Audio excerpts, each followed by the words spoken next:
ya sebenarnya ini akan menakutkan bagi kita yang mungkin tidak tahu informasinya sangat yang belum luas gitu. Tapi mungkin kalau kita bisa menyikapinya dengan baik, bisa cari informasi dengan baik juga, mungkin kita akan oke, ini yang langkah yang harus gue lakukan, mungkin akan kayak gitu. Menjadi seorang konselor yang mampu memberikan pelayanan konseling harus memiliki latar belakang pendidikan psikologi yang terbaik.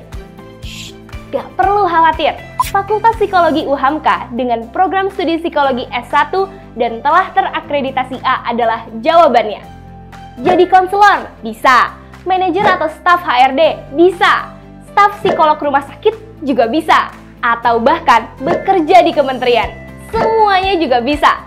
Apalagi dosen-dosen di sini merupakan pengajar yang ahli dan berkompeten di bidangnya. Kamu akan mendapatkan pengajaran yang terbaik di sini. Bersama UHAMKA, wujudkan mimpimu di masa depan. Yuk kuliah di UHAMKA.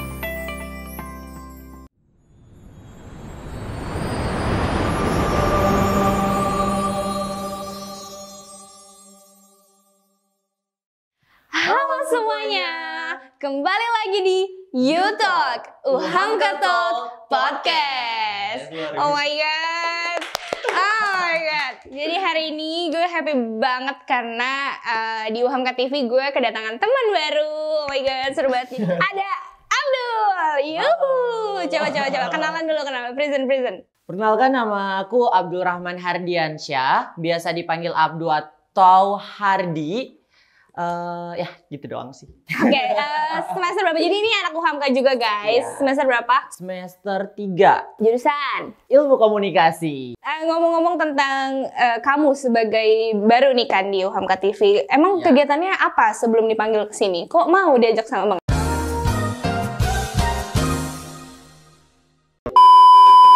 Kalau ditanya kegiatan ya seperti mahasiswa pada umumnya, belajar. Tapi kan ini kan baru pertama offline juga kan. Yes. Jadi for your information bahwa aku nih dari Papua Barat, Dayak, Sorong, provinsi baru yang baru dibentuk kemarin tanggal 17 November tahun 2022. Jadi itu udah jadi provinsi baru.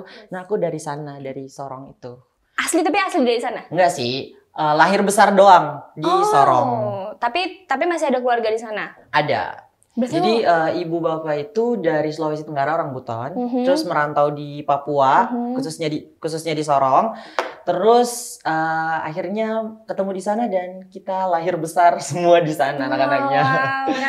Keren. Terus dengar-dengar jadi duta juga nih. Coba boleh diceritain sedikit dong nih, karena perwakilan dari Papua Barat. Wow, keren banget. Ya, duta genre. Namanya duta genre itu aku join ke duta genre itu tahun 2021.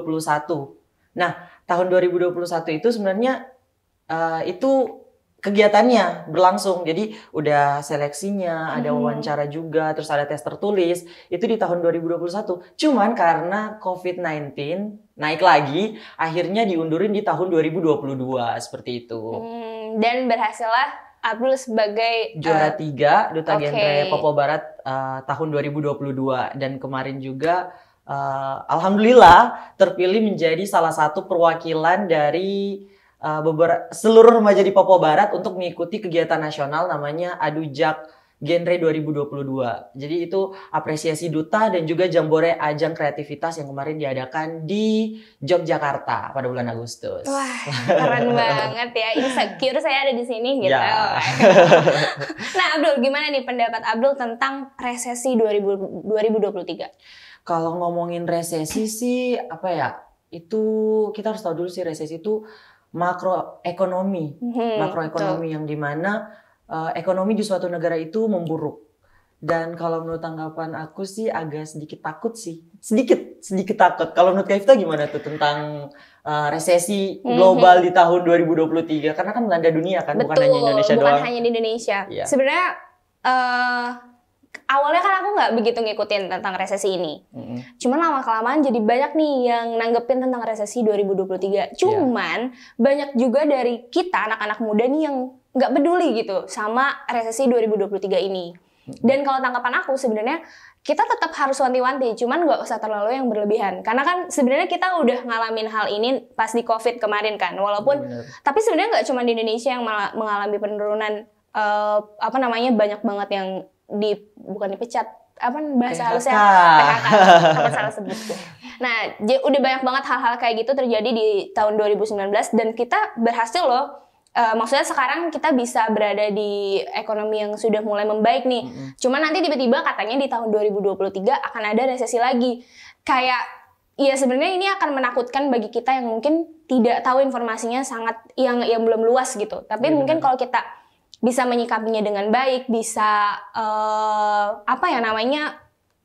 cari informasi dengan baik juga, mungkin kita akan oke, ini yang langkah yang harus gue lakukan, mungkin akan kayak gitu.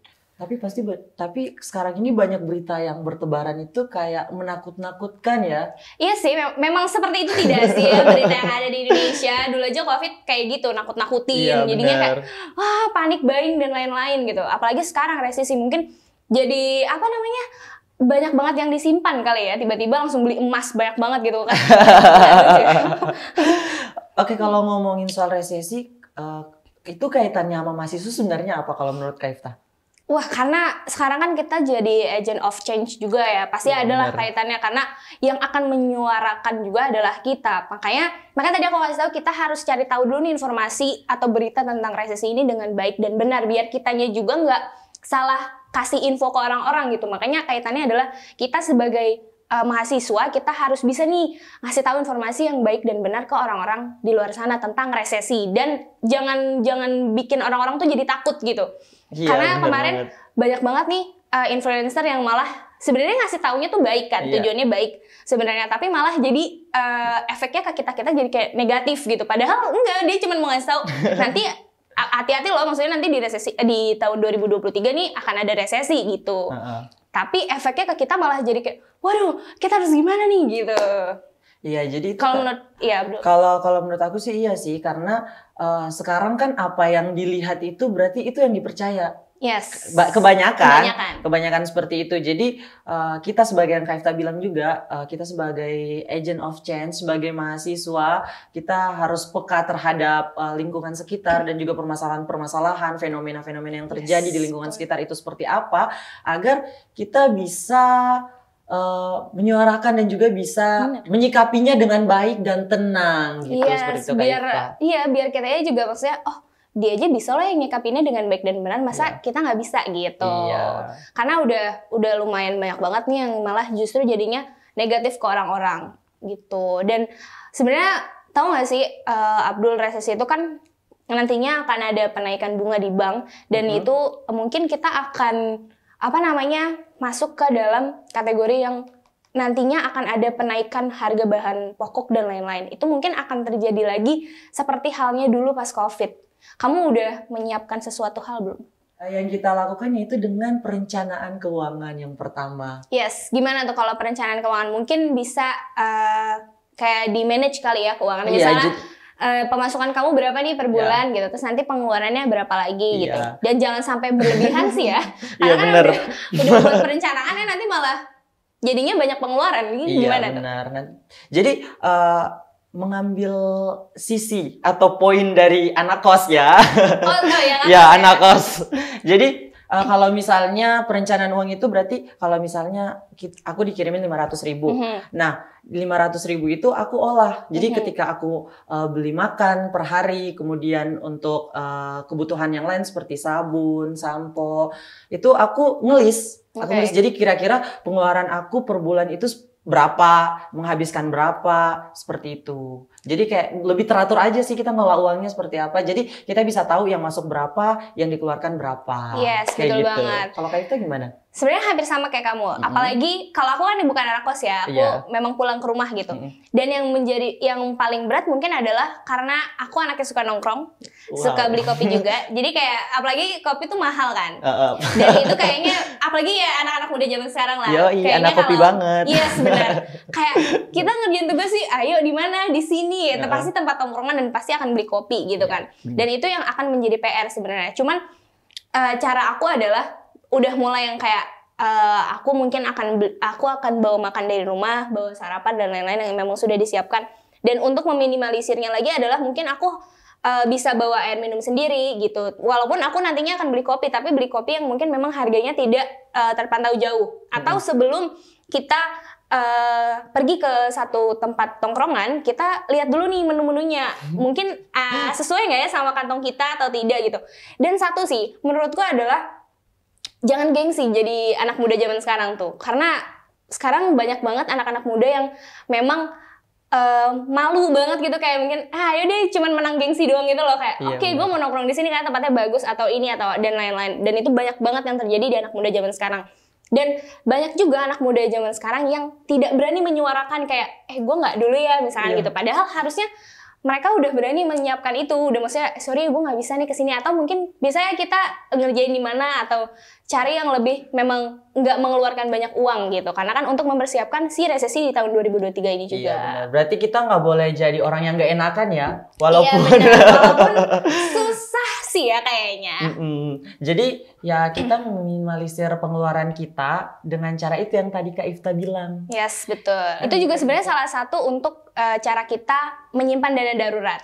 Wow. Ya kan? Jadi mungkin dengan adanya kita bawa bekal, bawa minum dari rumah, itu bisa yang tadinya kita misalkan kita keluarin buat makan 15.000, jadinya kita simpen gitu kan. Iya, benar. Nah, itu bisa kita tabung lah ya, istilahnya kalau bahasa dana darurat kayaknya kayak udah menyiapkan untuk masa tua gitu misalnya. Tapi kalau untuk bahasanya ditabung kayaknya lebih enak gitu ya. Menurut Abdul gimana? Kalau aku sih karena dikirimnya per bulan yang tadi aku bilang, jadi aku ada pembagiannya. Jadi aku hitungnya misalnya aku dikirimin per 2 minggu itu 500.000. Nah itu aku bagi 40% untuk kebutuhan, terus 30% itu untuk dana darurat, 20% untuk apa sih? Ya keinginan, keinginan, terus 10%-nya untuk aku sedekahkan. Oh, Masya Allah. Seperti oh ya benar, itu sih satu ya. Kan terlupa, kita tetap harus bersedekah ya, walaupun dalam keadaan yang bagaimanapun, karena kita nggak tahu ya rezeki kapanpun datangnya. Iya benar banget. Dan yang terakhir adalah yang paling penting adalah jangan panik. Don't be panic. Yes.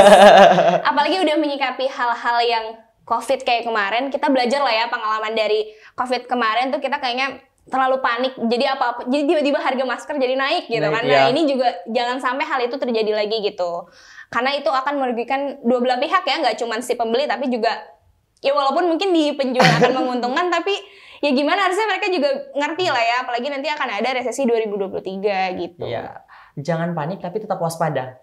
Sebagai mahasiswa juga kita harus mengasah skill, karena nggak mungkin kan kita bisa dapat uang dari mana lagi selain misalnya dari orang tua, tapi kita tetap harus bisa menghasilkan sendiri, right? Jadi ya kalau gimana kita bisa menghasilkan sendiri kalau kita nggak bisa apa-apa gitu kan? Kayak misalkan Abdul ini udah public speakingnya udah oke banget. Nah gimana tuh Abdul untuk mengasah skill public speaking, karena kan nggak semua orang mungkin bisa berbicara di depan umum, di depan kamera seperti ini. Jadi kalau mau latih public speaking itu, Abdul biasanya juga tuh ini sih nge-live. Jadi di dalam program kerja Abdul ketika jadi duta itu ada namanya ngopi, yaitu ngobrol pintar bareng duta gitu. Jadi kita bahas masalah-masalah remaja. Nah, jadi di situ Abdul ngerasa bahwa public speaking Abdul dilatih di situ. Jadi bisa menyampaikan pendapat, terus juga bisa menyuarakan suara-suara remaja tentunya. Seperti itu. Kalau Kak Ifta gimana?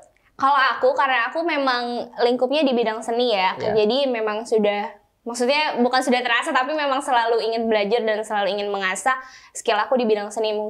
Kayak aku kan sekarang concernnya ada di teater, tapi di teater ini aku belajar semuanya tentang vokal, gerak, tubuh, dan acting dan segala macam aku belajar. Makanya aku selalu mau ngasah itu kan. Dan mungkin anak-anak muda di luar sana juga harus ngasah hal-hal kayak gitu. Nggak cuma di bidang seni atau di bidang public speaker. Kalian juga bisa mungkin di bidang gambar atau seni lukis dan lain-lain. Atau mungkin sekarang banyak banget kan TikTokers yang memang menyalurkan skill mereka di sana gitu. Makanya keren banget. Dan terakhir Abdul, apa sih harapan Abdul nih untuk mahasiswa di luar sana terkait dengan resesi 2023 ini? Oke, kalau harapan Abdul untuk mahasiswa di luar sana, kita harus bisa prepare untuk kehidupan kita ke depannya. Kita harus bisa berencana. Nah, kenapa Abdul bilang harus berencana?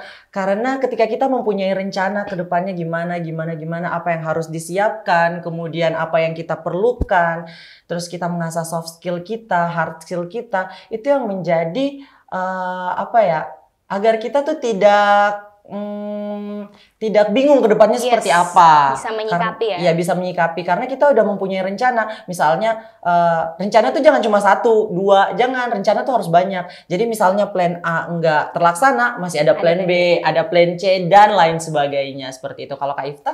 Kalau dari aku mungkin pesannya adalah jangan panik untuk menyikapi resesi 2023 ini. Kita tetap harus enjoy, tetap harus bekerja kayak biasa aja, dan sebagai mahasiswa tentunya kita tetap harus mengasah soft skill dan hard skill kita biar kita nggak jadi mahasiswa yang biasa-biasa aja. Kita tetap harus menjadi mahasiswa yang luar biasa, apalagi kita kuliah itu biayanya nggak sedikit, ya, jadi kita harus bisa membuktikan bahwa mahasiswa itu juga harus bisa jadi yang luar biasa. Dan jangan mager, harus produktif.